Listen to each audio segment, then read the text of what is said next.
Muy buenos días a todos y a todas. Continuamos en estas jornadas. Soy Marta Saavedra, la Directora General de Transparencia y Participación Ciudadana del Gobierno de Canarias. Primero quiero agradecer la invitación a estar hoy en este panel, moderándolo, y felicitar, por supuesto, a doña Eva de Anta, la directora del Instituto de Administración Pública, así como todo su equipo que ha organizado estas importantísimas jornadas.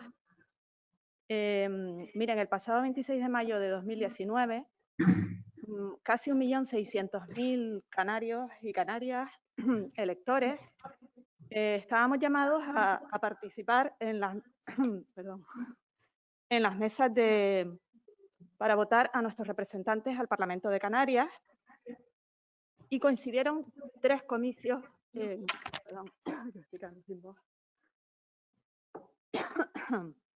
disculpen, y coincidieron tres comicios, como son las elecciones al Parlamento Europeo y a las corporaciones locales. Ese día también se incorporaron importantes novedades, como son que se fijaron en 70 el número de diputados y de diputadas, aumentando por la circunscripción de Fuerteventura y 9 la circunscripción autonómica. Perdón, es que me estoy quedando sin voz. No sé si es la mascarilla. Bien, en este sentido quiero decir que el porcentaje de votos mínimo también se vio modificado en virtud de lo recogido en el Estatuto de Autonomía de Canarias, que había sido aprobado 6 meses antes, como todos ustedes saben. Ayer, en la jornada, el presidente del Gobierno de Canarias, don Ángel Víctor Torres, recordaba otra de las importantes novedades que trajo el artículo 56, que permite la disolución anticipada del Parlamento bajo su propia responsabilidad y en caso de que lo estimase necesario. Como les decía antes, el Estatuto de Autonomía también recogía en la disposición final, en la disposición adicional final, la posibilidad de que los mínimos para poder los grupos, los partidos políticos y las coaliciones acceder a la Cámara, pues cambiaban respecto a otras modificaciones habidas en el Estatuto previamente. Como todos ustedes saben, las circunscripciones insulares se quedaban en unos mínimos del 4% en el caso de la circunscripción insular de cada isla, así como en el cómputo total de los votos obtenidos en la comunidad autónoma. De igual modo, la nueva lista autonómica de la circunscripción autonómica incorporaba la posibilidad de que aquellos partidos y coaliciones que obtuviesen también ese 4% pudiesen acceder al Parlamento de Canarias. Fue una jornada en donde el índice de participación demostró que los canarios y canarias somos responsables a la hora de acudir a las urnas, y no en vano ese incremento en el 1,3% respecto a 2015 así lo prueba.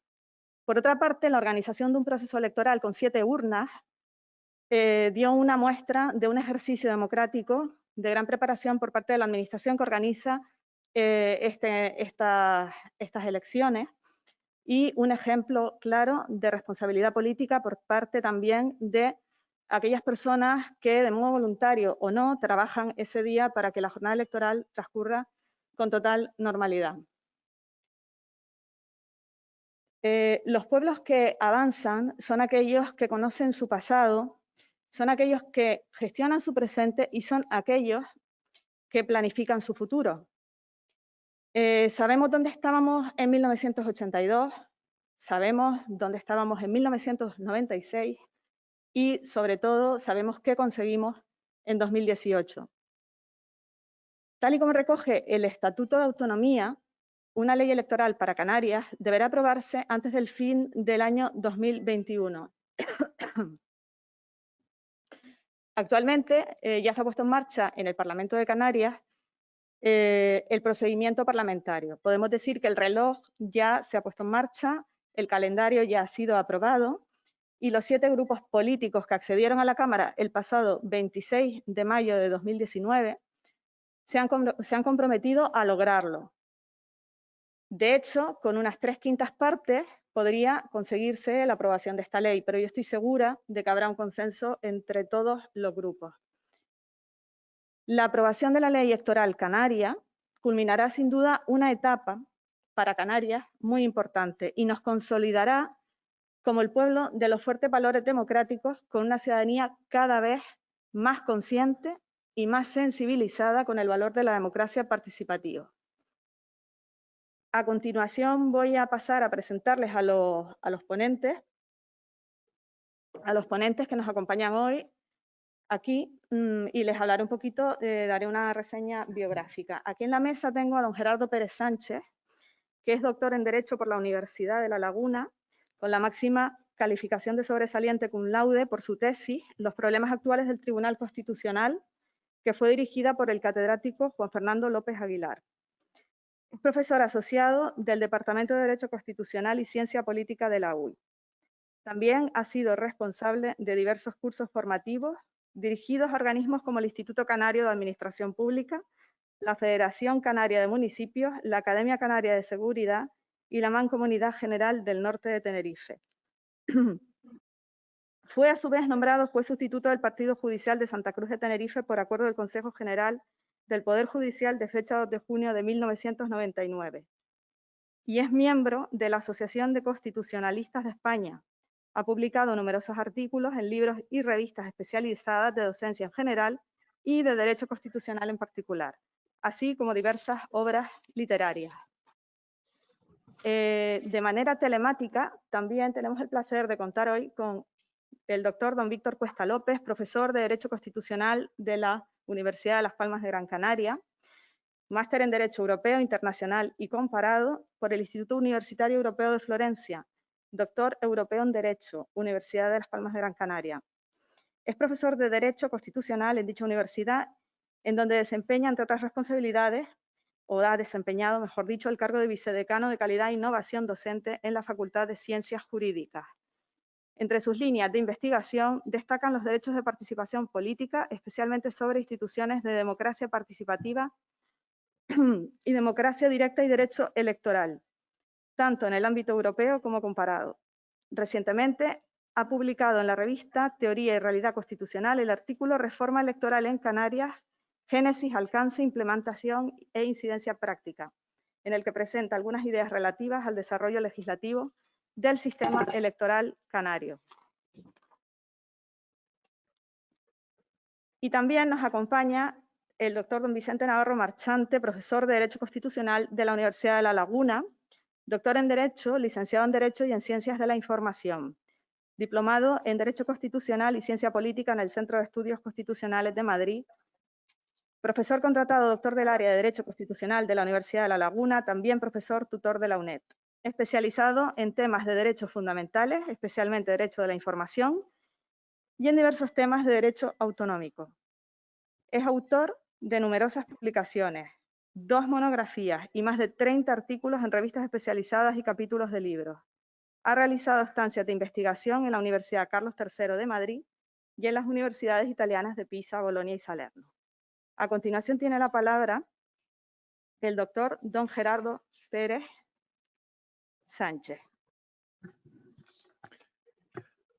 Buenos días a todos y muchas gracias en primer lugar al ICAP y al equipo que ha organizado estas jornadas por invitarme y por organizar en sí las jornadas, que evidentemente son de una gran importancia para que conozcamos bien nuestro sistema autonómico y nuestra realidad autonómica. Yo voy a hablar del sistema electoral, un tema que me ha acompañado durante décadas a lo largo de mi andadura académica, dado que, aparte de hacer estudios y artículos sobre esta cuestión, pues he intentado participar activamente en todos los procesos de intento de cambio del anterior sistema electoral que en Canarias teníamos desde la aprobación del estatuto hasta el nuevo Estatuto de Autonomía del año 2018.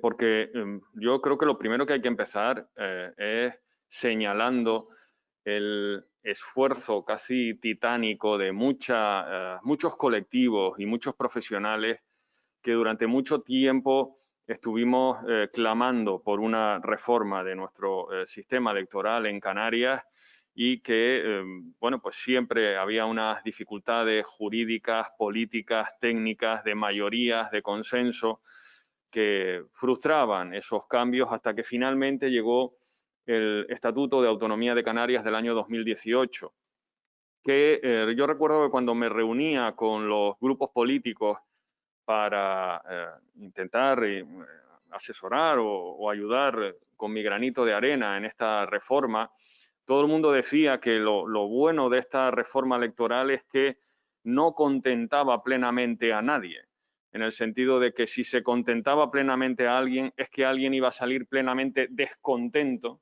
y que por lo tanto de lo que se trataba era de que todo el mundo tuviese una cierta satisfacción y que para eso todo el mundo tenía que ceder. Y había una especie de conclusión respecto de si la botella estaba medio llena o medio vacía, en el sentido de que todo el mundo decía que no le gustaba plenamente esta reforma electoral, pero que todo el mundo se mostraba satisfecho por el paso que se estaba dando respecto del anterior que teníamos. Porque hay una serie de variaciones importantes. La primera es que se establece una mayoría diferente para la aprobación de la ley electoral en Canarias. Nosotros lo que tenemos ahora es una regulación contemplada en el Estatuto de Autonomía, que es una regulación transitoria, pero que está llamada a desaparecer, porque es que es el propio Estatuto de Autonomía el que solicita que sea una ley canaria aprobada en el Parlamento de Canarias la que regule esta cuestión. Y anteriormente era una mayoría de 2/3 y ahora mismo es una mayoría de 3/5, lo cual es una mayoría cualificada, es una mayoría que llama al consenso, pero es una mayoría inferior a la que se solicitaba anteriormente a la reforma.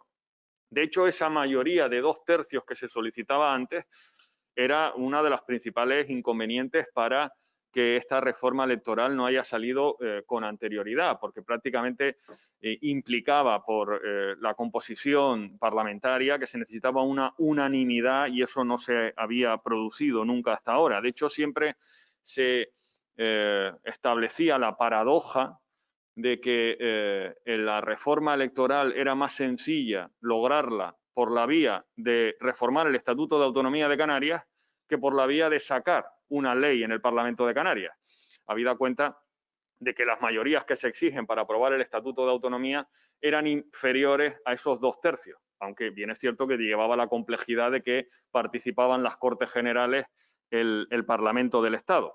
Y efectivamente esta reforma del sistema electoral que inauguramos con los últimos comicios se intentó llevar en primer lugar por ley del Parlamento de Canarias y fue esa mayoría lo que lo imposibilitó y se pasó al plan B, que era el meterla en el Estatuto de Autonomía y efectivamente al final se llegó a la conclusión de que era más sencillo reformar el Estatuto de Autonomía que aprobar la ley electoral. Yo espero que ahora con esta mayoría de 3/5 no estemos en esa misma situación, no continuemos 35 años con una disposición transitoria, espero que no sea así y no sea necesario reformar el Estatuto de Autonomía para, en su caso, hacer las modificaciones o mejoras en el sistema electoral y que por esta mayoría de 3/5 salga esa ley que está llamada a entrar en vigor en un plazo de apenas un año. En segundo lugar, se estableció una modificación respecto del número mínimo y máximo de diputados, más bien del máximo. Anteriormente se decía en el estatuto que podían llegar hasta 70, ahora mismo se posibilita llegar hasta 75.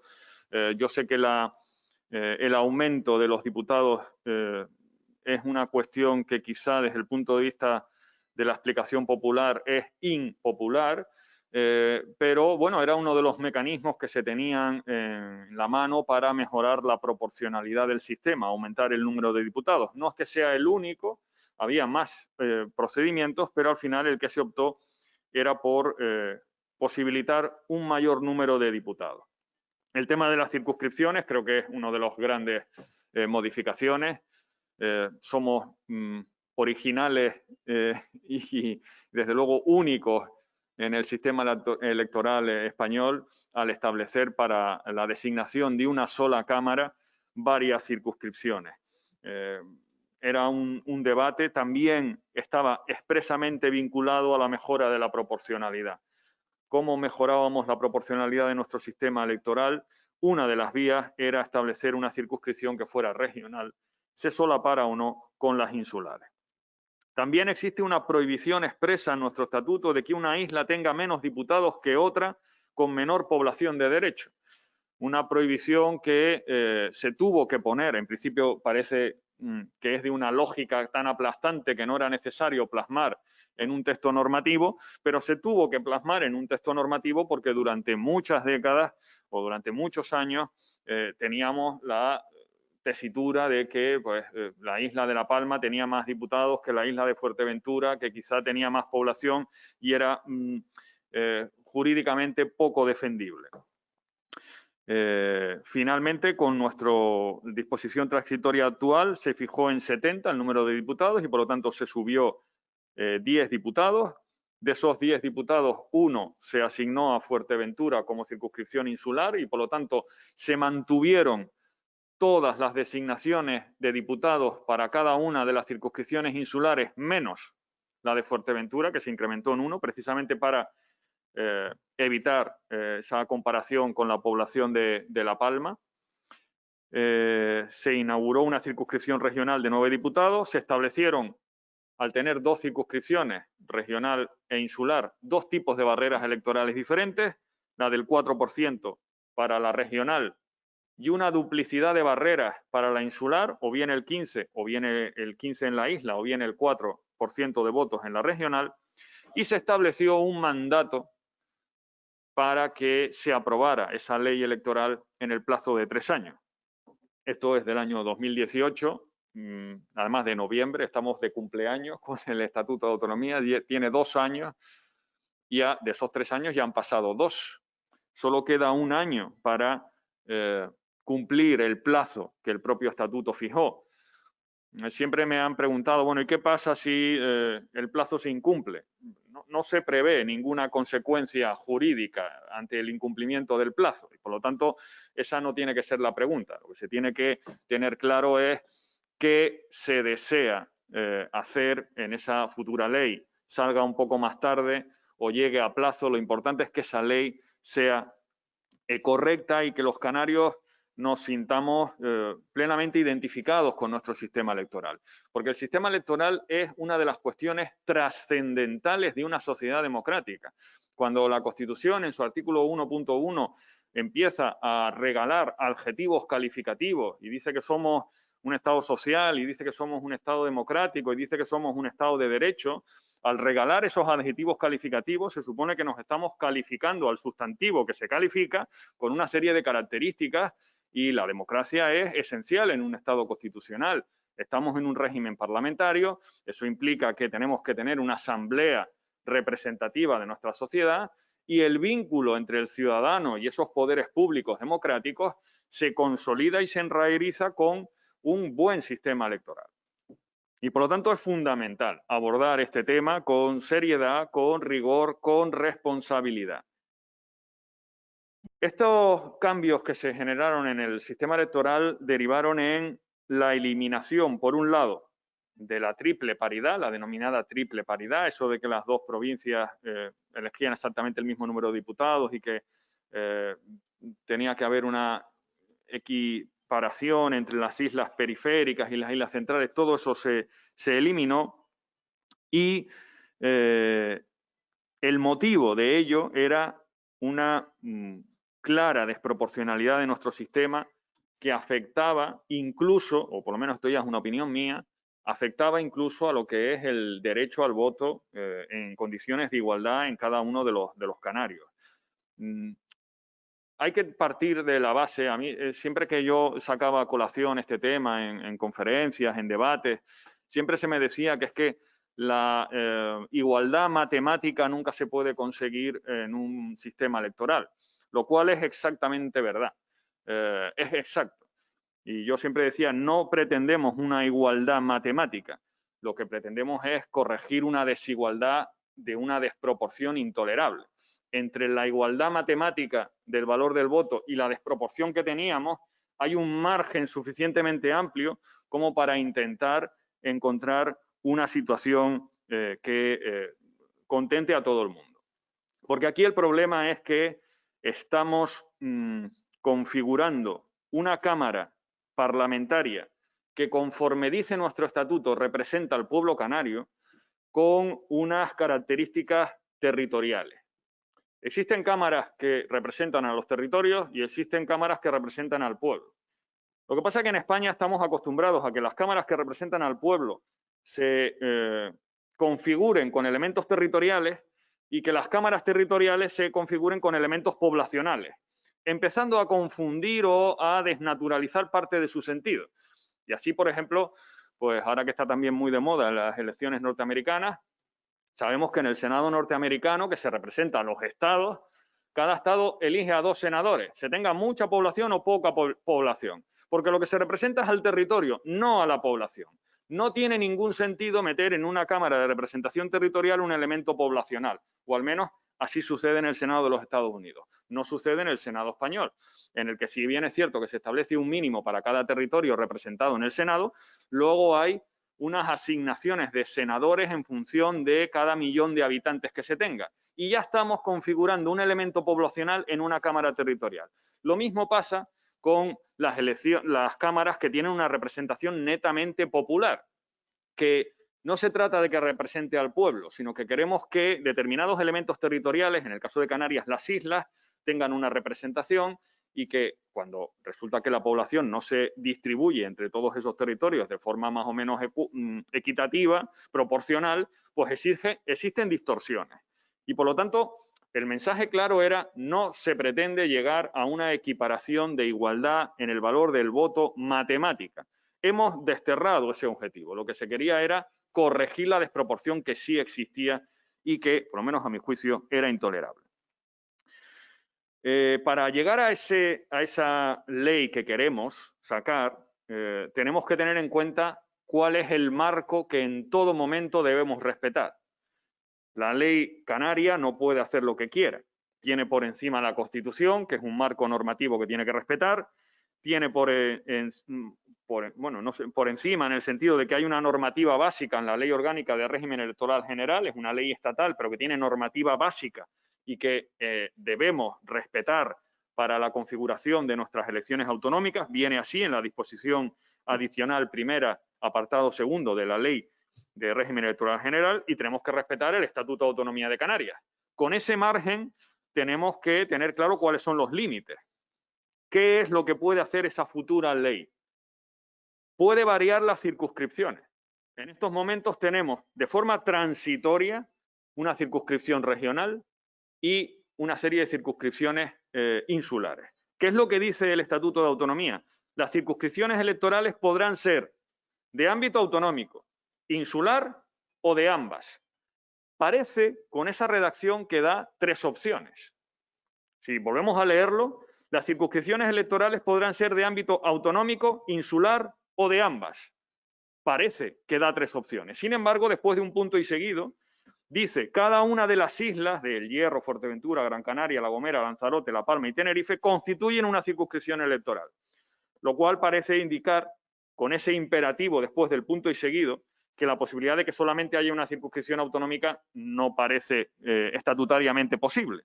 Y de las 3 opciones que parecían indicarse al principio de ese artículo, nos quedamos con que pueden ser insulares, pueden ser de ambas, regionales e insulares. Pero con esta redacción parece poco probable que exista solamente una circunscripción autonómica. Aparte que tampoco me parece deseable, al efecto de que toda la ciudadanía canaria se sienta plenamente identificada con su sistema electoral. Pero bueno, se puede debatir en ese sentido. Desde luego se pueden variar los diputados asignados hasta ahora. Desde el año 82 tenemos que Tenerife elige 15, que Gran Canaria elige 15, que La Gomera elige 4, que El Hierro elige 3, que La Palma elige 8, que Lanzarote elige 8. La única modificación ha sido la de Fuerteventura, que siempre ha elegido 7 y desde el 2018 elige 8. Pero bueno, en 6 de las islas, desde el año 82, llevamos eligiendo los mismos. Podemos hacer esa modificación para establecer un sistema más proporcional. Y ojo, no toda mejora de la proporcionalidad implica una subida del número de diputados. Hay fórmulas que permiten mejorar la proporcionalidad reduciendo diputados. Otra cosa es que políticamente se vea con malos ojos el reducir diputados a asignar en las islas, pero es una forma de mejorar la proporcionalidad. Se pueden variar las barreras electorales, porque las que están actualmente igualmente están en una disposición transitoria y están llamadas a poder ser modificadas. Se puede incluso ser, en mi opinión, ya todo depende de todo lo... No, me sale la palabra valiente, pero tampoco es que sea esa la palabra. Todo lo atrevido, bueno, no sé, igual no es el mejor término que se quiera, pero normalmente cuando se habla del sistema electoral se habla de eso, de subir, bajar barreras, circunscripción regional, variar un diputado, pero no se habla, por ejemplo, de si podemos cambiar el sistema DONT para distribuir los diputados, o cómo tiene que ser la papeleta. La verdad es que cuando, y voy concluyendo porque supongo que tendrán que intervenir el resto de mis compañeros, cuando se aprobó el Estatuto de Autonomía, que fue en noviembre del año 2018, teníamos unas elecciones en mayo del 19. Teníamos muy poco tiempo para explicar a la ciudadanía el nuevo sistema electoral. Y de hecho, incluso me consta que había ciudadanos que tenían algunas ideas equivocadas, como que la circunscripción regional era para elegir al presidente del gobierno. Eso yo lo estuve oyendo incluso hasta en campaña. Y claro, eso no era así. Quizá no se tuvo el tiempo necesario para abordar de forma de difundir bien el sistema, pero aún así las elecciones salieron razonablemente bien.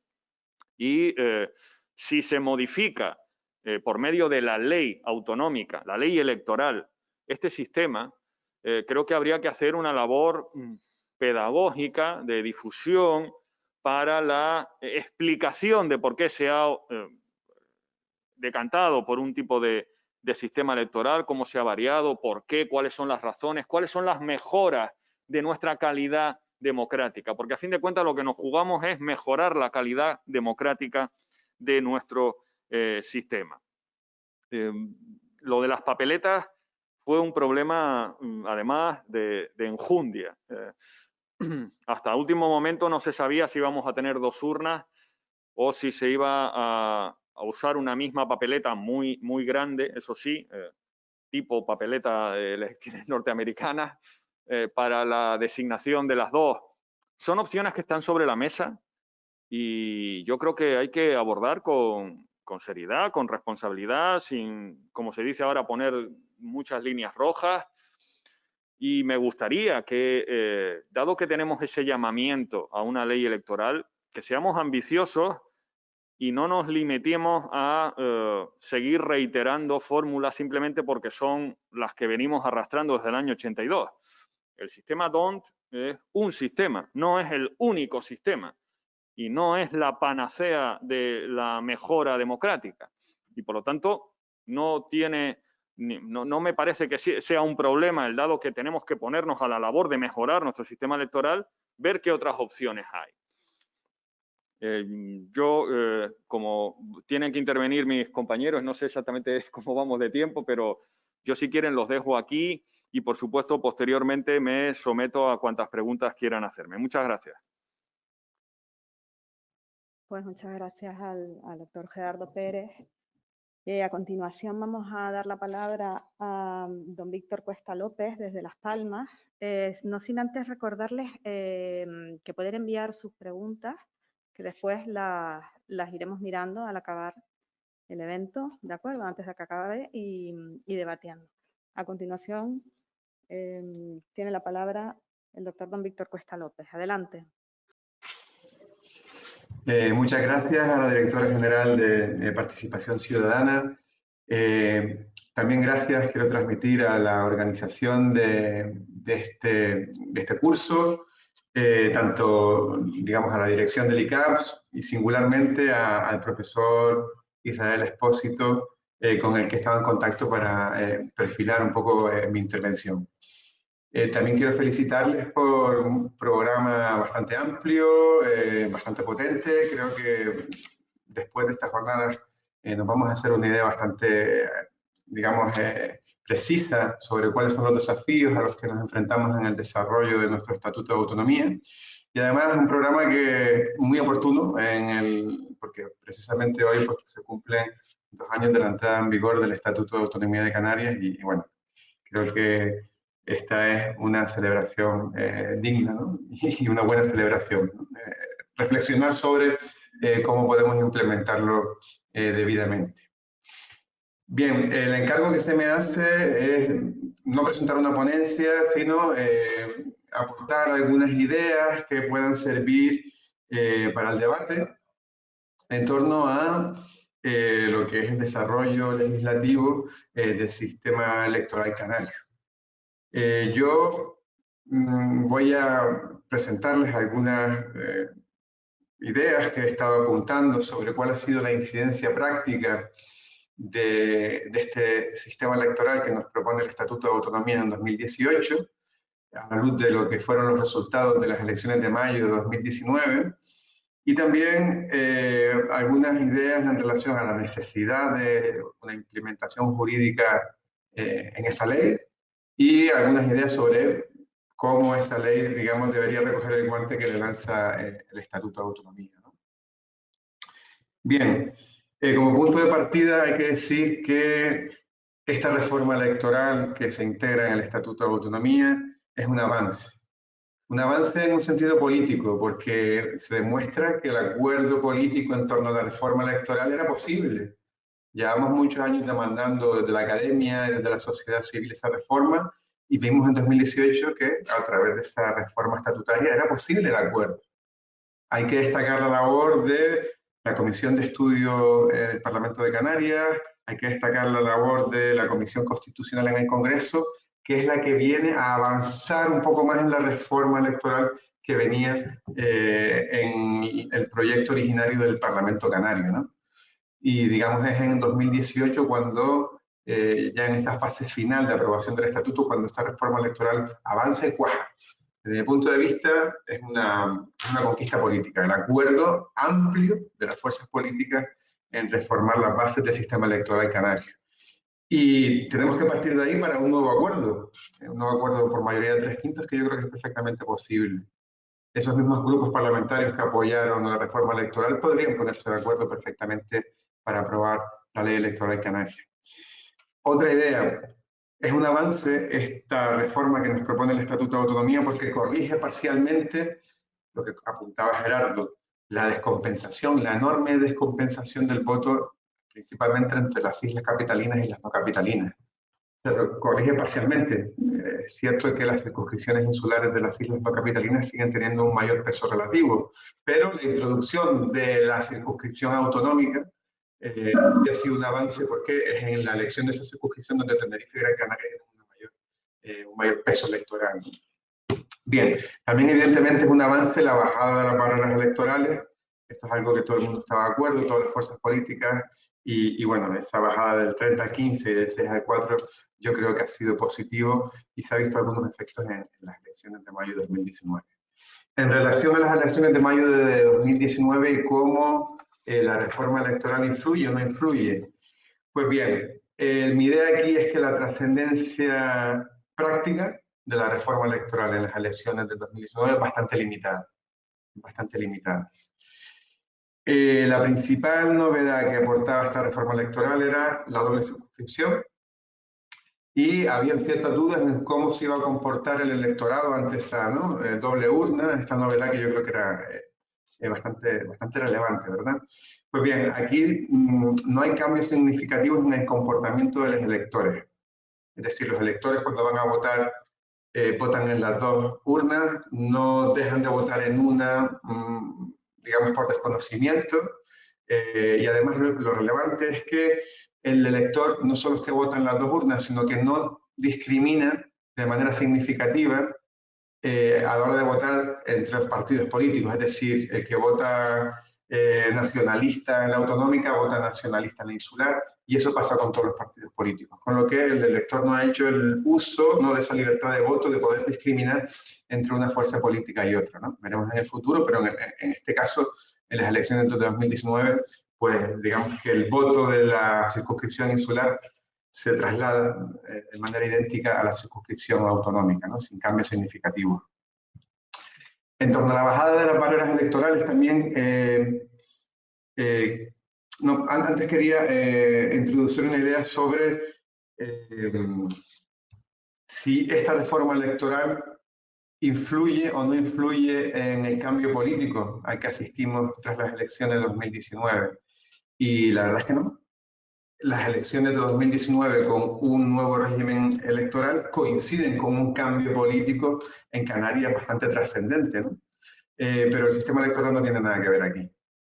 La introducción de estos 10 nuevos diputados, 9 por la circunscripción autonómica y 1 por la circunscripción de Fuerteventura, en realidad no es trascendente, porque si no hubiésemos tenido esos diputados adicionales, el cambio político hubiese sido posible. La proporción de las fuerzas políticas en un parlamento de 60 diputados hubiese sido idéntica. Hubiese sido posible el cambio político con el sistema electoral anterior. En cualquier caso, sí defiendo la reforma porque la descompensación del voto sí fue atenuada de alguna manera, ¿no? En torno a las barreras electorales, hubo un partido político en el año 2015 que se quedó fuera del Parlamento de Canarias por no llegar a la barrera del 30 del 6, fue Ciudadanos. Aquí vemos cómo tras la reforma electoral tenemos una barrera del 15 y del 4, pues bien, Ciudadanos entra en el Parlamento, pero porque supera la barrera del 6, o sea que si no hubiese habido reforma electoral o bajada de las barreras, hubiese seguido estando dentro del Parlamento. Una cosa que sí creo que hay que apuntar aquí, y es que en la circunscripción autonómica, Ciudadanos supera la barrera del 6%, pero no entra. ¿Y esto qué quiere decir? Que aunque en la circunscripción autonómica tengamos ahora formalmente una barrera del 4%, en la práctica, de facto, para poder entrar en el Parlamento de Canarias a través de la circunscripción autonómica, vamos a tener que conseguir más votos, vamos a tener que superar ese 6%. O sea que en la práctica, por mucho que hayamos reducido la barrera, si tenemos una circunscripción autonómica tan reducida, en realidad vamos a necesitar muchos votos para poder entrar, ¿no? Bien, paso ahora a apuntar algunas ideas concretas sobre cómo se implementó la reforma electoral en el año 2019 y qué tenemos que hacer para, digamos, aprobar un régimen jurídico integral que rija las próximas elecciones, ¿no? Bien, en las elecciones de 2019 nos encontramos con un panorama normativo súper complejo a la hora de digamos, llevar a la práctica las elecciones. Teníamos unas previsiones en el Estatuto de Autonomía, artículo 39 y disposición transitoria. Teníamos otros preceptos que aplicar de una ley del año 2007 que regula aspectos accesorios del sistema electoral canario. Teníamos otra norma jurídica, la Ley Orgánica del Régimen Electoral General, que ha mencionado Gerardo, que también es aplicada de manera vinculante en algunos apartados en estas elecciones autonómicas. Y además también teníamos otra norma jurídica más a la que acudir, que era un decreto que regulaba cuestiones como locales, urnas, papeletas, etc. Entonces teníamos un panorama normativo muy complejo que yo creo que se tiene que simplificar.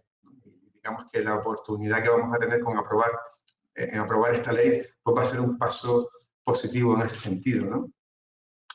En aras de una seguridad jurídica, ¿vale? Para que el ciudadano pueda entender más claramente cuáles son las normas aplicables.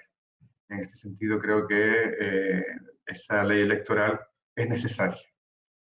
Bien, en cualquier caso, esta nueva ley electoral creo que tiene que respetar la posibilidad de que el ciudadano, si se opta por la circunscripción autonómica y la circunscripción insular, se tiene que respetar la posibilidad de que el ciudadano pueda distinguir su voto entre una y otra circunscripción, en aras de, digamos, una mayor libertad política, de poder escoger a distintos partidos políticos en su isla o a nivel autonómico, ¿no?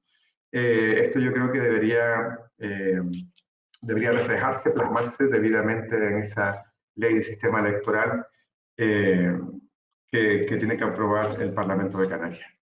Más ideas en torno a esta reforma, perdón, a esta ley que tiene que aprobar el Parlamento de Canarias.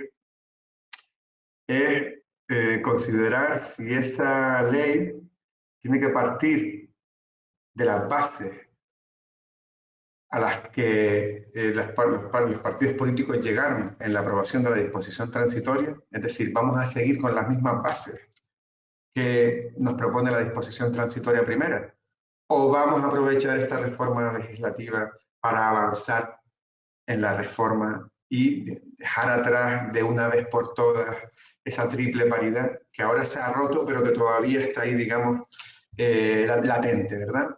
Bien, es un poco lo que apuntaba nuestro compañero Gerardo, ¿no? Bien, es cierto que parece más sencillo que si se consiguió un acuerdo político con estas bases que tenemos en la disposición transitoria, pues parece que son esas bases de las que se va a partir en esa elaboración de la ley. Y posiblemente, si el acuerdo político queda ahí, pues bien, pues habrá que reflejarlo en esa ley. Es decir, es mejor que tengamos bases en la nueva ley con un amplio acuerdo político que pasar a un acuerdo más débil cambiando esas bases. Bueno, esto ya veremos en los próximos años cómo se va moviendo todo esto en el Parlamento de Canarias, ¿no?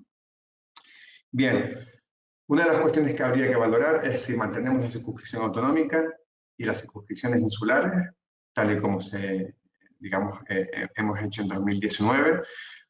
Y en el caso de que mantengamos circunscripciones autonómicas insulares, ¿cómo vamos a prorratear los escaños entre las distintas circunscripciones? ¿Vale? Si vamos a asumir esa propuesta de disposición transitoria primera o si vamos a dar un paso más allá y vamos a repartir los escaños en función de la población, ¿vale? Como se hace en el caso del Congreso de los Diputados.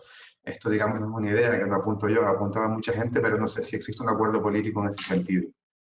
También estoy de acuerdo con Gerardo, a lo mejor sería momento de valorar si utilizamos como fórmula matemática proporcional la de DOT o otras fórmulas más proporcionales. También sería momento de valorarlo. Yo creo que con estas ideas que yo he apuntado se puede a lo mejor abrir, si a ustedes les interesa, algún debate sobre por dónde tendría que ir esa reforma legislativa. Y yo creo que con estas ideas puedo dejar ya mi intervención y darle el paso al compañero Vicente. Gracias.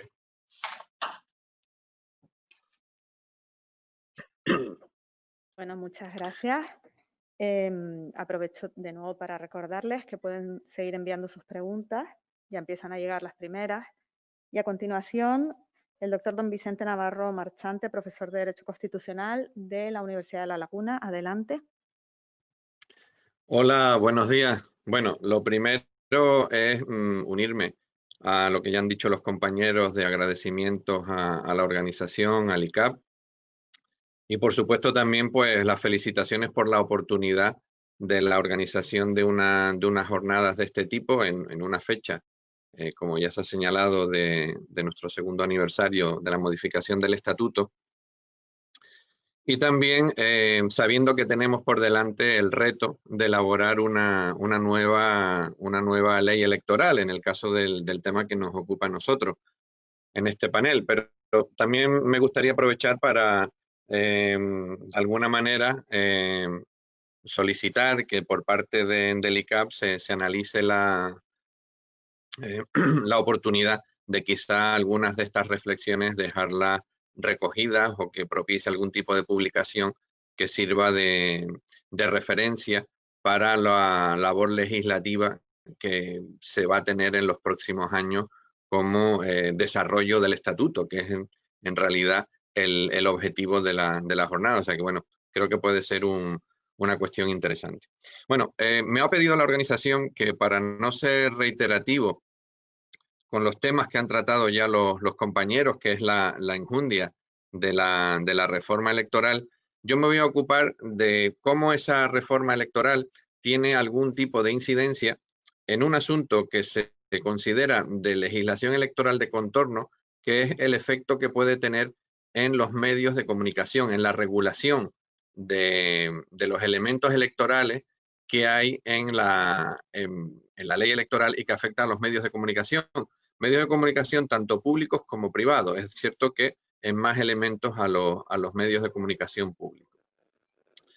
Es obvio que la imagen, la transmisión de información de campaña que dan los medios de comunicación es muy relevante para el sistema electoral, es decir, la opinión de los votantes sobre todo se forma a la luz del conocimiento que tienen de las diferentes opciones políticas, de sus programas, de la realidad en la que se mueven, y son los medios de comunicación los que están transmitiendo básicamente, no únicamente, pero sí básicamente esa información. Con lo cual, las leyes electorales siempre han dedicado algún capítulo a establecer una serie de principios, una serie de criterios que inspiren la labor que deben desarrollar los medios de comunicación. En nuestro caso, es la Ley Orgánica del Régimen Electoral General la que establece esa regulación, parte de su contenido como básico y por tanto no disponible para el legislador autonómico, pero otra parte sí que se puede. Y esos principios son los de igualdad, pluralismo, neutralidad y proporcionalidad. Todos ellos aplicables a los medios públicos y algunos de ellos con algunos matices también para los privados, o al menos en alguna parte de lo que es la información de la campaña electoral, de los días previos a las votaciones. La ley canaria también incluye un capítulo dedicado a esta materia, que son los artículos 22 y siguientes, y lógicamente esa normativa se va a ver condicionada por el nuevo cambio de sistema electoral, y eso es lo que de alguna manera pretendo traer a esta mesa, ¿no? Me voy a ocupar básicamente de tres asuntos: de lo que es la campaña institucional que desarrollan los poderes públicos para informar de la convocatoria electoral, de lo que son los espacios gratuitos de propaganda, que en los medios públicos, esto sí solo en los públicos, se pone a disposición de las formaciones políticas que concurren, esos minutos de propaganda que conocemos en la radio y televisión pública, y también, por último, de un tema algo más complejo, que son los debates electorales, los debates en los que participan los líderes de las diferentes formaciones exponiendo cuáles son sus programas y debatiendo con los demás candidatos, ¿no? Voy a empezar por el primero, por el que es la campaña institucional, que como sabemos la hace el poder público que convoca las elecciones, depende de si es de ámbito nacional o si es autonómico, y en ella se informa al ciudadano pues de la fecha de la votación, del procedimiento para votar y también de los trámites para el voto por correo. Es básicamente a lo que se limita.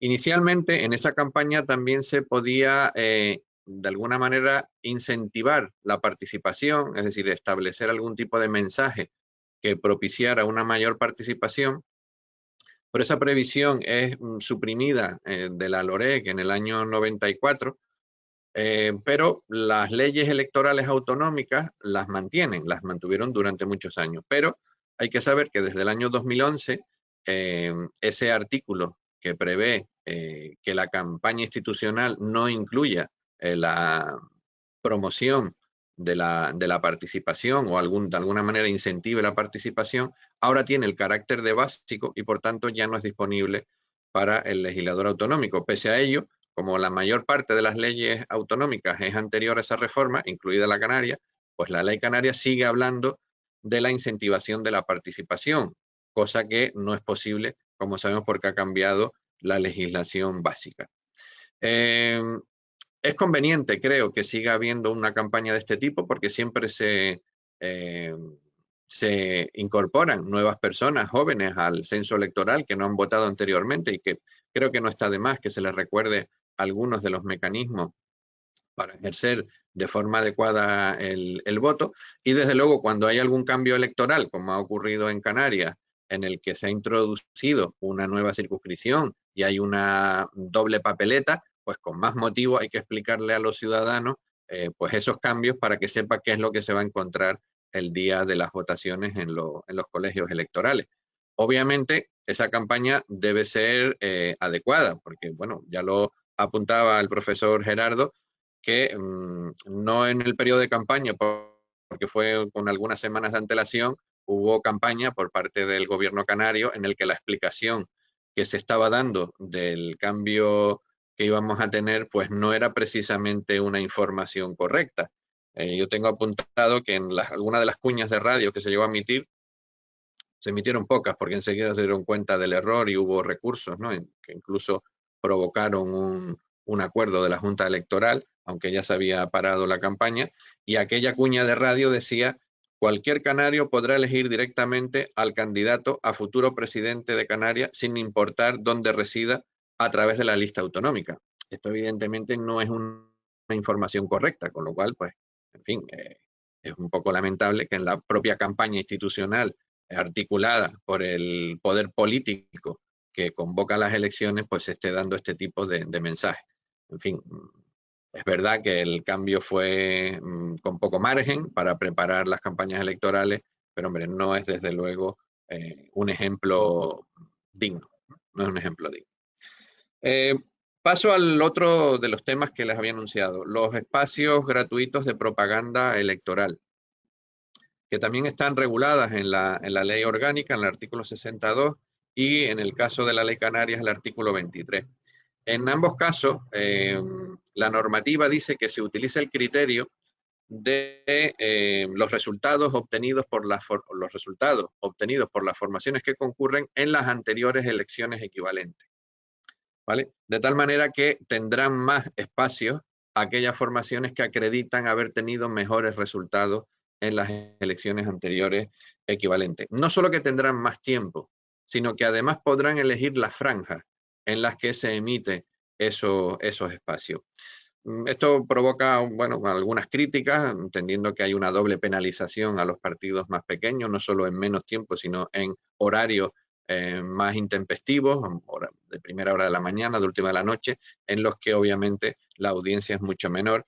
Y bueno, hay voces que dicen que no debería combinarse el criterio de la elección de los horarios, al menos, una parte que fuese por preferencia para las formaciones políticas con más apoyo, pero otra parte de esos espacios quizá a lo mejor por sorteo o de alguna manera algo más rotatorio, para que alguna formación pequeña al menos tenga la oportunidad de que alguno de sus spots de publicidad, de propaganda, pues pueda estar en un horario un poquito más decente, en niveles de audiencia. La ley canaria prevé cuatro tramos, es decir, o formaciones políticas a las que se les van a dar 5 minutos, otras 15 minutos, otras 25 y otras 30 minutos. Tanto en radio como en la televisión pública. Esos 4 franjas de 5, 15, 25 y 30 van a ir condicionadas según los resultados de la formación política, tanto en número de diputados como en porcentaje de voto. Y en el caso de Canarias, porcentaje de voto tanto de la circunscripción insular como de del cómputo total regional.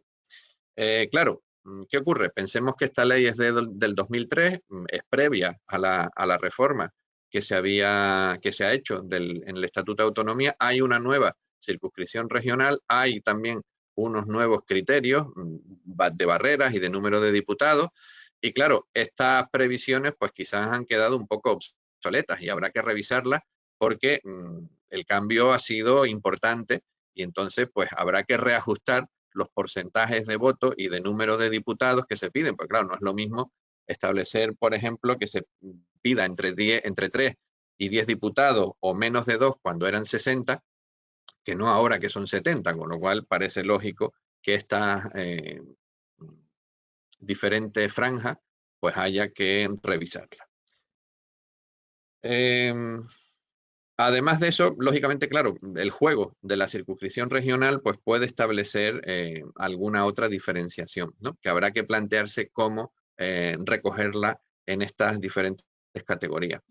¿Qué han hecho otras comunidades autónomas? Pues bien, algunas comunidades también dicen que para poder tener espacios en los medios autonómicos de ámbito regional hay que presentar candidatura en todas las circunscripciones.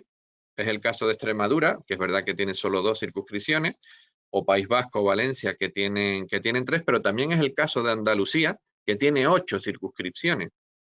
Y allí también se pide que se presente candidatura en todas para poder tener los espacios, ¿no? No ocurre eso en el caso de Canarias, pero quizá a lo mejor habría que introducir algún elemento de si es conveniente que la formación política también presente candidatura en la regional, en tanto que estamos hablando de un medio de comunicación público de ámbito regional y no insular, ¿no? En algunos casos lo que se establece es que se presente candidatura en 2/3 o en 3/4 de las circunscripciones, como en otras comunidades. ¿Hay alguna cosa pintoresca?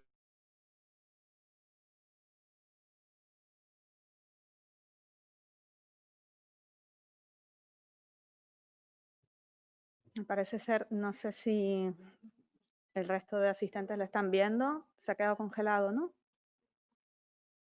Es el ponente el que se ha quedado congelado. Don Vicente, no sé si me escucha. Parece ser que hay problemas técnicos en este momento. Vamos a ver si se solventan. Vale, sí, creo que ahora sí. Se le escucha bien, sí. Aquí no lo vemos, Vale. pero bueno, siga. Gracias. Vale.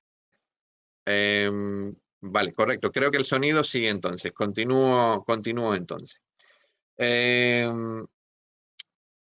Como les digo, uno de los puntos será que debe decidir la nueva ley electoral es si se establece que es necesario presentar candidatura en la circunscripción regional para tener derecho a espacios gratuitos en la televisión de ámbito, televisión y radio de ámbito autonómico.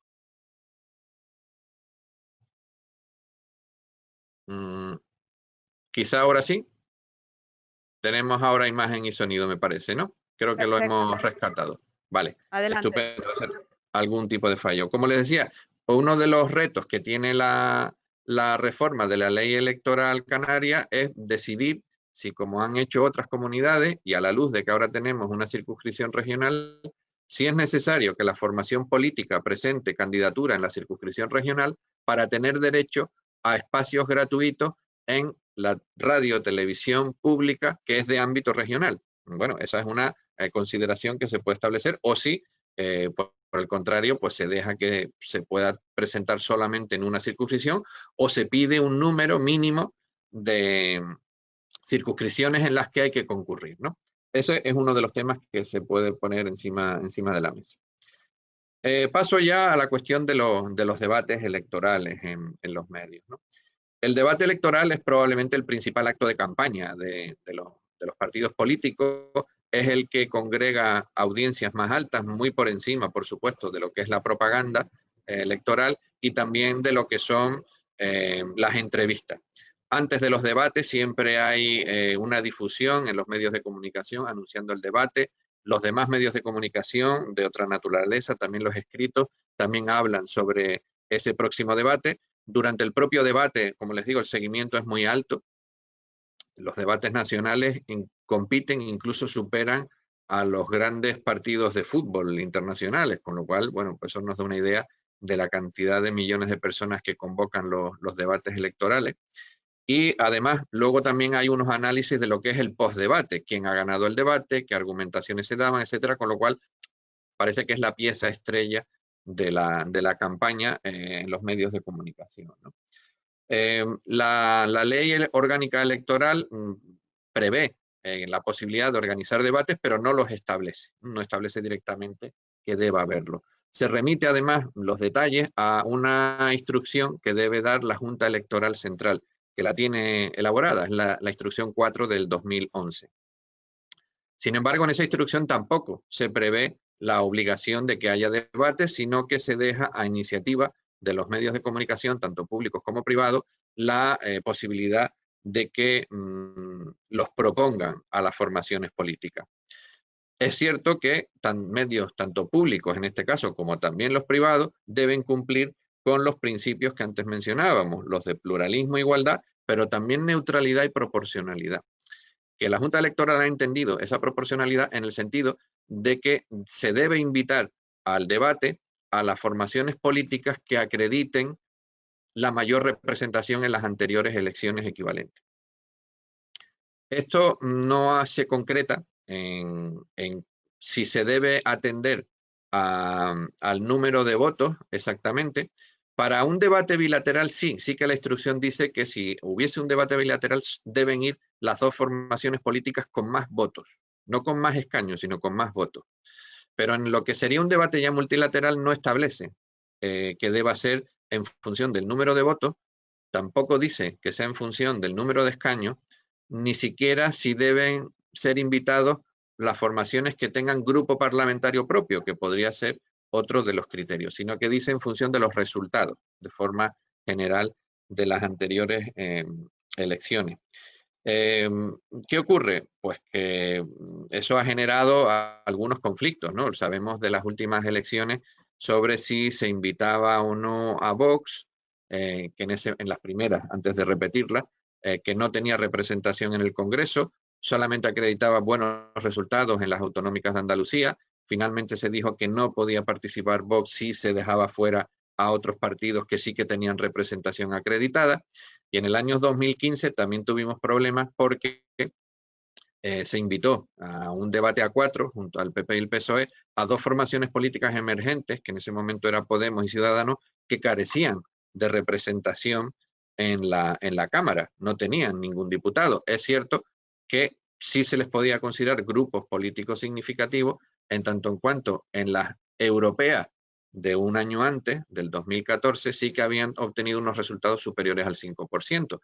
Pero claro, se dejaba fuera en ese debate a 4 a otras formaciones políticas nacionales que sí tenían acreditada esa representación en las anteriores elecciones equivalentes y además también cumplían el requisito de grupo político significativo en las europeas, como era UPyD y Izquierda Unida. Eso creó mucha polémica y ha habido bastante cuestionamiento del criterio que utilizó la Junta Electoral en aquel momento. Criterio que, por otra parte, ha vuelto a modificar, porque en las últimas elecciones municipales de 2019, en un ayuntamiento en Madrid, de Alcobendas, una cadena de radio, la cadena SER, pretendía invitar a Vox, que no tenía ningún concejal en las anteriores elecciones del 2015, invitó a Vox y hubo un recurso por parte de Izquierda Unida que tenía un concejal en ese ayuntamiento y en este caso la resolución de la Junta sí fue que Vox no podía participar si se excluía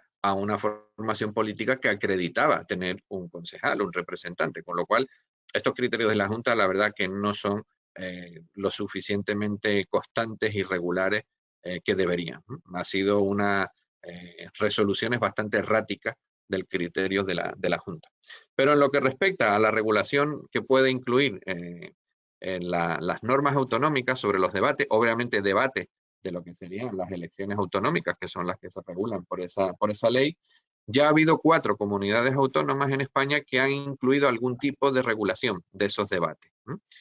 La primera de ellas fue Andalucía, que lo introdujo en la previsión de que hubiese un debate en el medio público en el propio Estatuto de Autonomía, el artículo 105 del Estatuto, en la redacción que se le dio en la reforma del 2007, y allí habla de que en el debate participarán todas las formaciones políticas con representación. La ley autonómica andaluza electoral no ha recogido este tema y no lo ha reformado, con lo cual lo único que tenemos es la previsión del propio estatuto. Luego también Murcia y el País Vasco en el año 2015 también incluyeron la previsión de debates en su ley electoral y en estos casos hablaban de que al debate deberían ir las formaciones políticas que tuvieran, que acreditaran haber tenido en las anteriores elecciones equivalentes alguna representación. Eso es lo que se pidió, tener algún representante. En el caso del País Vasco incluso se prevían 2 debates, uno en cada lengua. La que tiene una regulación un poco más desarrollada y en algunos puntos algo distinto es Castilla y León, porque Castilla y León prevé que al debate solamente acudan las formaciones políticas que tengan grupo parlamentario propio, es decir, no solamente formaciones políticas que acrediten tener algún diputado en el Parlamento Autonómico previo, sino grupo parlamentario propio. Claro, por tanto, una de las cosas que debería entrar la ley canaria es si opta por incluir la previsión de debates en la ley autonómica canaria y luego si los incluye, ¿cuál va a ser el criterio para invitar a las formaciones políticas? sabiendo que, claro, el sistema electoral ahora complica bastante este asunto. Cualquier formación política que tenga un diputado dentro de un parlamento de 70, en el que pueda haber formaciones insulares que estamos hablando, que pueden tener pues unos pocos 1000 o poco más de 1000 votos y ya puedes conseguir un diputado.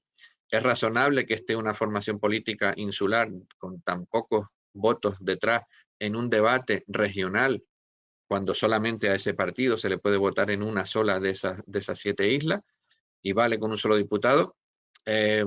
Claro, los debates suelen ser más ricos cuando el número de participantes es más pequeño, es decir, un debate a medida que aumenta el número de participantes pierde viveza, pierde interés para el ciudadano. No es lo mismo un debate entre 2, 3 o 4 candidatos que un debate con 9, 10 u 11. Es decir, estamos hablando ya que eso se convierte en una sucesión de pequeños monólogos, no en un debate con la viveza que puede tener de contraste de ideas y de cruce de preguntas entre los propios participantes, ¿no?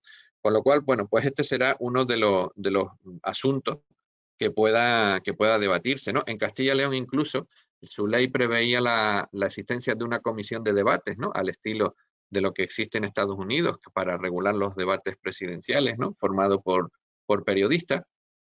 Incluso esta norma, como estamos hablando de una comunidad autónoma pluriprovincial muy amplia, también dice que al debate debe acudir el candidato de cada formación política que sea el que esa formación pretende que sea presidente del gobierno. Claro, eso en una región con tantas provincias en la que hay un cabeza de lista por cada una de esas circunscripciones provinciales, en principio no hay ninguna obligación de decir qué cabeza de lista de esas 8 o 9 circunscripciones es tu previsible candidato a la presidencia del gobierno. Es más, luego puede ser cualquier otro, aunque esa sea la previsión, pasando por el primer criterio que a lo mejor el que es el líder de la formación igual no sale elegido diputado porque en esa circunscripción pues no obtienes el escaño, ¿no? Claro, en todo este asunto, el juego que nos ofrece la circunscripción regional es importante, es decir, pasará a lo mejor la previsión de estos debates por pedir que las formaciones políticas envíen al debate al candidato que presentan en la circunscripción regional, que es el candidato que realmente puede ser votado desde todas las islas, o no será el caso. Hombre, en general, la mayor parte de las formaciones políticas, por la única experiencia que tenemos del 2019, han presentado a su líder en la lista regional, pero no todas. No todas. En el caso de Ciudadanos, pues no fue el caso. No fue el caso. Lo apuntaba antes Víctor. Claro, no es lo mismo el número de votos que necesitas para obtener 1 de 9, en el que te vas a tener que estar moviendo en un porcentaje de voto pues superior al 10%, al margen de lo que es la barrera, que en una circunscripción como Tenerife o Gran Canaria, en el que son 15 los diputados a elegir. Con 15, el número de votos que necesitas pues baja sustancialmente para obtener un escaño. No necesitas moverte por encima del 10, sino que probablemente con un 6 o con un 7% ya garantiza obtener al menos uno de los 15, ¿no? Esto va a dar suficiente juego. Esto va a dar suficiente juego. En el año 2015 lo vimos, la agrupación Herreña Independiente tuvo 2 diputados con 2.521 votos, un 0,27% del regional, pudo ir al debate.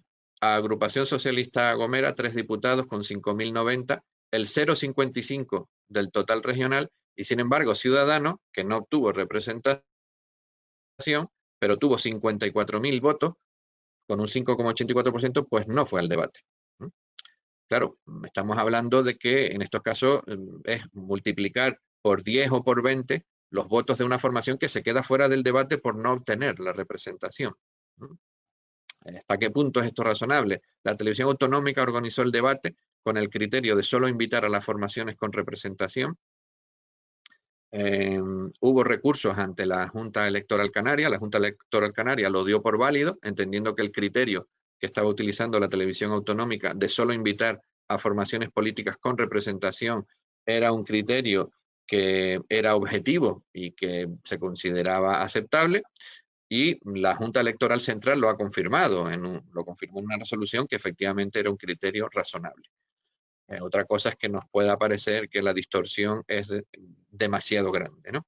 Pero bueno, vamos a tener aquí una serie de retos en la ley electoral autonómica de ver cómo conjugar el nuevo sistema electoral con la regulación, con la necesaria revisión que se va a tener que hacer del capítulo dedicado a los medios de comunicación en cuanto al reparto de los espacios gratuitos y creo yo también la recomendable incorporación de un debate electoral en el caso de Canarias, como estas 4 comunidades autónomas que, como les digo, ya lo prevén.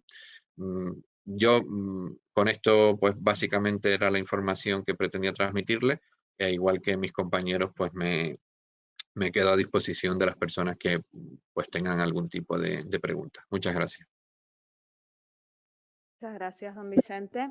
Han sido 3 intervenciones variadas, diversas, muy interesantes desde distintos puntos de vista y se lo agradezco muchísimo a los 3 ponentes.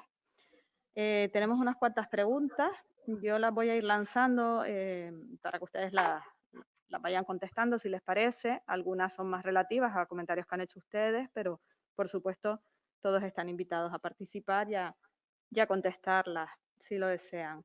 Empezando por la primera, dice: buenos días, con el nuevo estatuto, ¿qué peso tiene un voto en La Gomera respecto a un voto en Tenerife?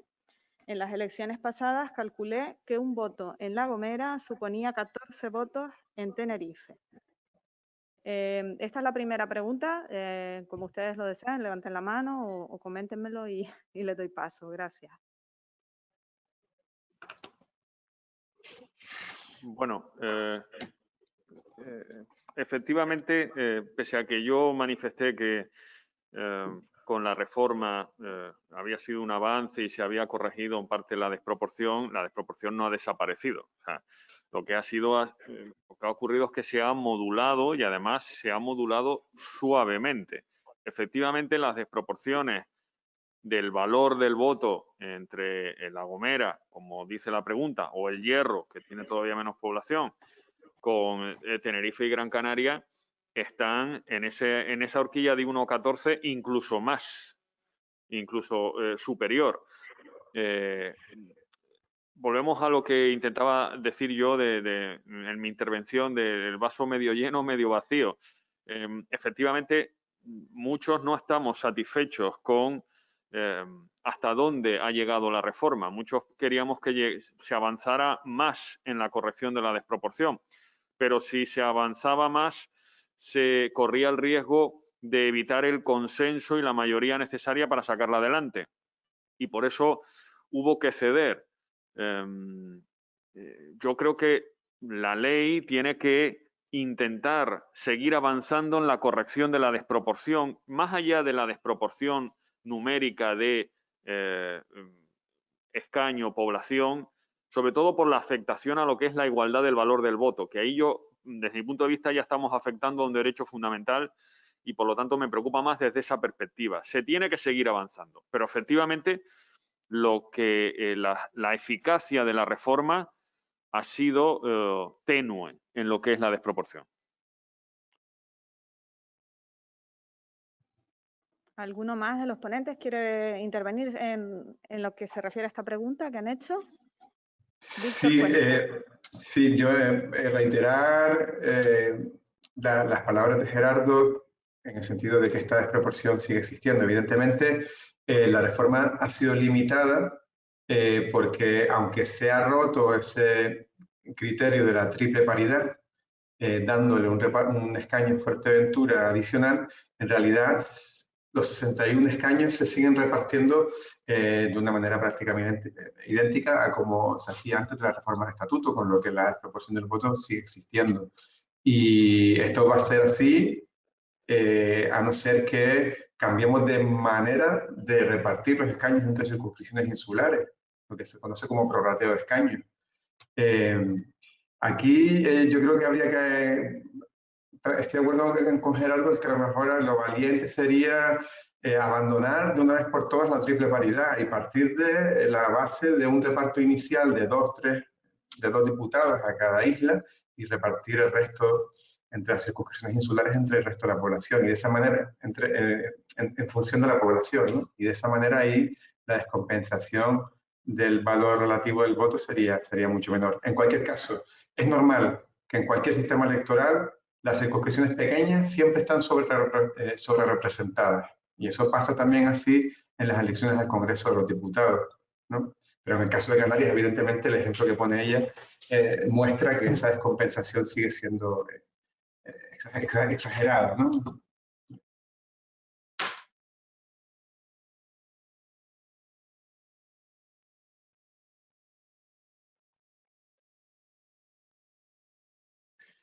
¿No? Sí, don Vicente, si quiere comentar algo, o si no pasamos a la siguiente pregunta. Sí, bueno, en principio, por mi parte, creo que no tengo nada más que añadir. Es decir, bueno, es cierto que la desproporción sigue. Probablemente el criterio más lógico, desde el punto de vista lógico, de la lógica de la mecánica electoral, sería atribuirle un solo representante a cada una de las islas y el resto hacerla por un reparto proporcional. Pero claro, eso implicaría que en algunas de las islas menos pobladas, acostumbradas a elegir pues 3 escaños, pues a lo mejor se quedarían con 1. Y claro, eso va a ser o va a complicar el consenso político para poder lograrlo. Eso es evidente, con lo cual creo que los compañeros lo han explicado. Es decir, es lógico que haya una sobrerepresentación de circunscripciones pequeñas. Quizás la nuestra es excesiva y habría que reducirla de alguna manera, pero nos vamos a encontrar con un choque de oposición de las islas menos pobladas, y el consenso también es un valor importante para un sistema electoral. Muy bien, me comentan que ahora mismo tenemos en torno a los 119 asistentes siguiendo estas ponencias. Agradecerles la presencia. Vamos a seguir con otra pregunta que dice: buenos días, ¿por qué se le ha llamado reforma del estatuto si en realidad la ley 10/1982 fue derogada? ¿Fue un error o existe alguna razón que lo explique?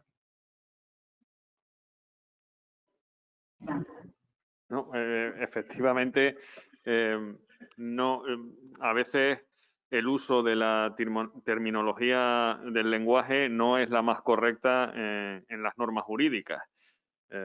Incluso en la Constitución española en ocasiones encontramos términos que quizá desde el punto de vista lingüístico no es el más acertado, y este es un buen ejemplo. Aquí no estamos hablando de que el antiguo estatuto se ha reformado y por lo tanto el antiguo estatuto continúa vigente con otra forma de redactarlo. No, en absoluto, no estamos hablando de eso. El antiguo ha quedado absolutamente derogado y entra uno nuevo que, por la dimensión del número de artículos, la envergadura de las modificaciones, nada tiene que ver con el antiguo estatuto. No debería ser reforma, efectivamente. ¿Alguna aportación más de los profesores? Pues nada, brevemente. Disculpe.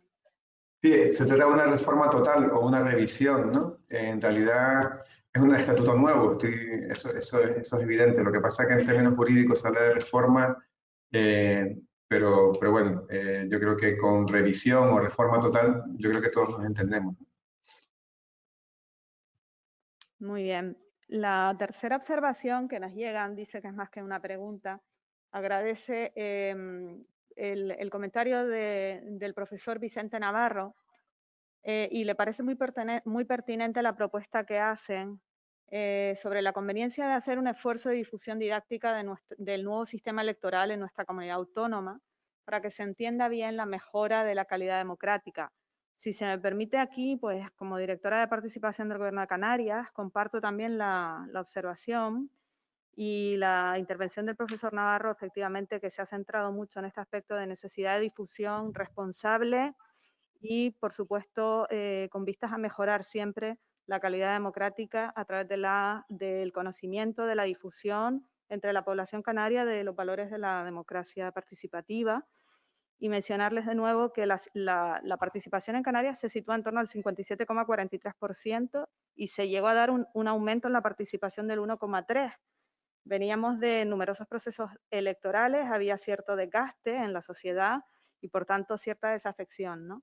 Por lo tanto, yo creo que es importante que se siga trabajando y desde el Gobierno de Canarias es nuestra intención seguir fomentando los principios de gobierno abierto para que cada vez la ciudadanía, desde más joven, incluso desde la propia educación en las escuelas, sea consciente de esta necesidad de participar en los procesos electorales. Profesor Navarro, si usted quiere comentar algo, se lo agradeceré. Y los demás ponentes también, por supuesto. Sí, yo desde luego conozco de algunas posiciones que hablan de que la campaña institucional, pues en una democracia que ya tiene pues bastantes años, pues no tendría a lo mejor tanto sentido. Yo sinceramente discrepo, ¿no? Primero creo que en los medios públicos, desde luego, es necesario hacer esa campaña. Siempre se incorporan personas jóvenes que no han votado antes y que por primera vez se enfrentan a ese derecho constitucional, y es bueno que tengan algún tipo de orientación, obviamente una orientación sobre lo que es la mecánica de participación, ¿no? Sobre cómo se puede hacer, no sobre una orientación ideológica del voto, lógicamente. Estamos hablando de una campaña tipo institucional, ¿no? Lo otro está completamente fuera de toda cabeza, ¿no? El pretender otra cosa. Y no solo eso, sino que incluso cuando hay un cambio tan importante como es el caso de Canarias, que después de muchas décadas con una sola papeleta, una sola urna, ahora vamos a tener dos, incluso es, yo creo, recomendable que a la vista de las cuotas de audiencia que tienen los medios públicos, la radio y la televisión pública, que no es excesivamente alta, ha ido bajando, pues creo que incluso también sería recomendable algún tipo de campaña en los medios privados, con la intención de llegar incluso a muchas más personas, ¿no? Eso en lo que son medios de comunicación, pero por supuesto también en campañas informativas y divulgativas de todo tipo. Y además, como nos comenta la moderadora, es importante no solo en época de campaña este tipo de promoción de la participación, sino también, porque la participación hemos dicho que bueno, puede tener sus problemas, pero al menos de difusión de la convocatoria, pero también en otros periodos el diseñar por parte de las instituciones públicas otras campañas de todo tipo dirigidas también al fomento de la participación ciudadana más allá de lo que es la campaña electoral, ¿no? Incluido pues lo que son los trámites de audiencia pública de los procedimientos legislativos, la participación ciudadana en otro tipo de foros, etcétera, ¿no? Creo que en una época en la que los medios de comunicación sociales nos permiten muchas facilidades telemáticas para hacerlo, pues es realmente conveniente buscar fórmulas que estimulen esa participación y que se conozca esa posibilidad, ¿no?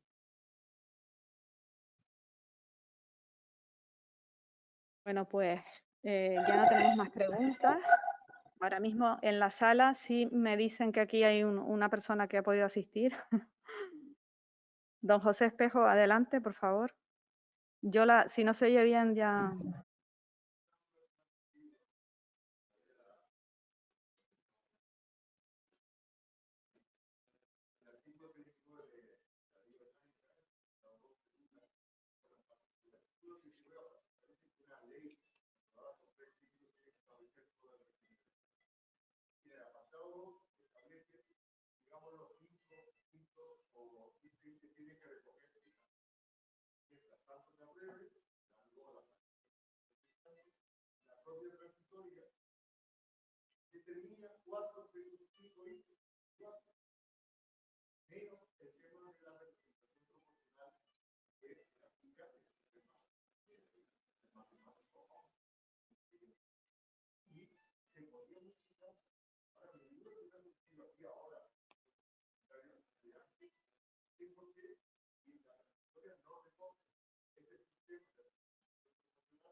Don Gerardo, si es tan amable, usted que ha escuchado la pregunta y puede también primero más o menos resumirla para que nuestros oyentes... Me han preguntado si el motivo, la razón por la que se aplicó el sistema DONT en las últimas elecciones, ni en el artículo 39 del Estatuto ni en su disposición transitoria se menciona expresamente, ni siquiera en la disposición transitoria se habla de representación proporcional.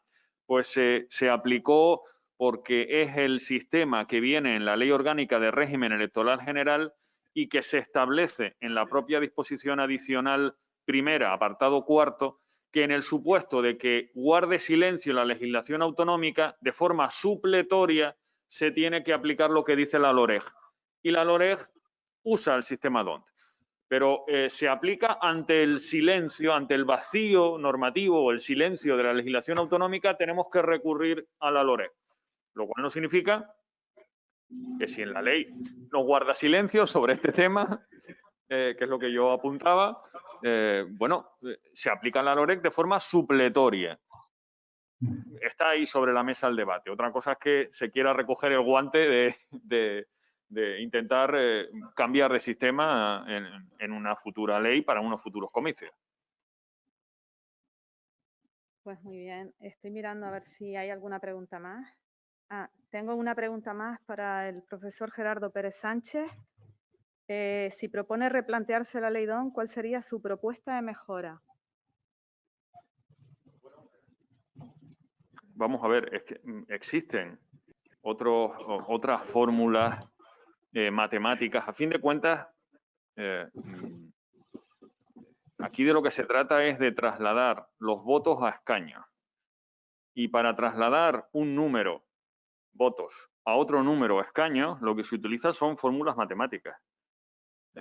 El sistema DONT es un sistema en el que a través de una serie de divisiones por cocientes se salen una serie de números, pero existen otras fórmulas más proporcionales desde lo que es la mera aplicación del porcentaje de votos a escaños, sumando los restos de los decimales con otros sistemas, a otros que se aplican en otras legislaciones. No se trata de...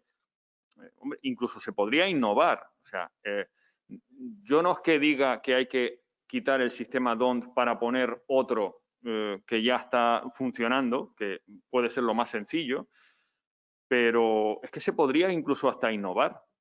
Vamos a pensar, las matemáticas están ahí y son herramientas que están a nuestra disposición para la mejora de la proporcionalidad.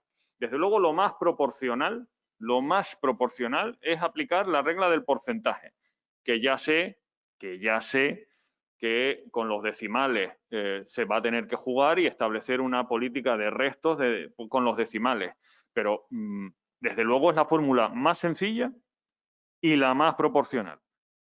De ahí a DONT hay otra serie de fórmulas. No se trata de imponer una, se trata de convencer a todas las fuerzas políticas para que estén convencidas. Esto del consenso, dentro de las mayorías que se exigen, que en este caso son 3/5, pero ojalá sea más, de lo que se trata es de convencer, no de vencer. Entonces, si realmente están convencidos de que la mejora de la proporcionalidad es un buen camino, si realmente se quiere mejorar la proporcionalidad, pero no se quieren tocar el número de diputados por islas, porque eso es muy hiriente para las formaciones de las islas periféricas, pues solo queda utilizar la vía de las matemáticas. Y las matemáticas son una buena herramienta. Y no se trata de una concreta fórmula, hay muchas fórmulas. Y a partir de ahí, la que genere más consenso mejorando la proporcionalidad. Desde luego, la más proporcional es aplicar literalmente el porcentaje, quitando los decimales y con los diputados que queden con los decimales, aplicar otra serie de fórmulas mayoritarias. Eso es la más simple y la más proporcional, pero es que hay otras muchas. No sé si desean comentar algo. Sí, don Víctor Cuesta, adelante. Sí, yo creo que hay que relativizar la importancia de la fórmula de DONT, ¿no? En realidad no es lo más determinante de nuestro sistema electoral. Algo que caracteriza a nuestro sistema electoral y por donde vienen los males posiblemente sea el reparto de escaños entre circunscripciones, ¿no? La fórmula de DONT es una fórmula proporcional perfectamente válida. Sí tiene una característica y es que es una fórmula proporcional que va favoreciendo a los partidos más votados en cada circunscripción. ¿Esto es malo? ¿Esto es bueno? Es relativo, es decir, Esto lo que hace es que favorece la formación de mayorías más sólidas en los parlamentos. Si vamos a un sistema 100% proporcional, lo que vamos a hacer es tener un parlamento mucho más fragmentado y menos gobernable, ¿no? Donde va a ser más difícil formar una mayoría de gobierno. Entonces, bueno, utilizar una fórmula matemática más proporcional o no, hay que valorarlo, pero hay que hacer una valoración de conjunto junto con todos los elementos del sistema electoral. Pero, bueno, se podría apostar por otra fórmula proporcional como la de resto mayor, que es la más proporcional, que como indicaba Gerardo, sí, pero bueno, no creo que sea, digamos, lo más importante en este momento, ¿no? Sí, sí. A raíz de la intervención de Víctor, me gustaría hacer también una reflexión. Es cierto que lo que dice él es completamente cierto. Un parlamento fragmentado fomenta que las mayorías de gobierno sean más complejas. Eso es verdad. Ahora bien, se supone que el Parlamento lo que tiene es que reflejar la sociedad. Si la sociedad está fragmentada, igual el Parlamento tiene que estar fragmentado, porque de lo que se trata es de que refleje la sociedad. Estamos asistiendo a una especie de variación en la que la importancia del Parlamento se está diluyendo en favor de la importancia del Ejecutivo o Gobierno. Esa es una tendencia que a mí me preocupa, porque lo importante es la estabilidad del Gobierno, lo importante es las políticas del Gobierno. Cada vez más normativamente todo sale del Gobierno, decreto ley. Y el Parlamento se está diluyendo en la importancia. No hablemos ya de lo que implica la disciplina de voto con relación a los partidos, para lo que es el parlamentarismo. Pero me gustaría poner sobre la mesa la reflexión de, cuidado, el Parlamento lo que tiene es que representar a la sociedad. Si la sociedad está dividida, si la sociedad está muy fragmentada, igual el Parlamento es que tiene que estar fragmentado. Porque si no, no queremos un Parlamento que represente fielmente a la sociedad. Queremos un Parlamento que asegure la estabilidad del gobierno. Y parece que el centro de gravedad de un sistema parlamentario, que debería ser el Parlamento, el centro de gravedad se está moviendo paulatinamente hacia el gobierno. Y no sé si es, bueno, igual es lo que queremos, no digo yo que no, pero igual es que habría que cambiar de sistema entonces. Bueno, interesantísimo el tema que acaba de poner sobre la mesa.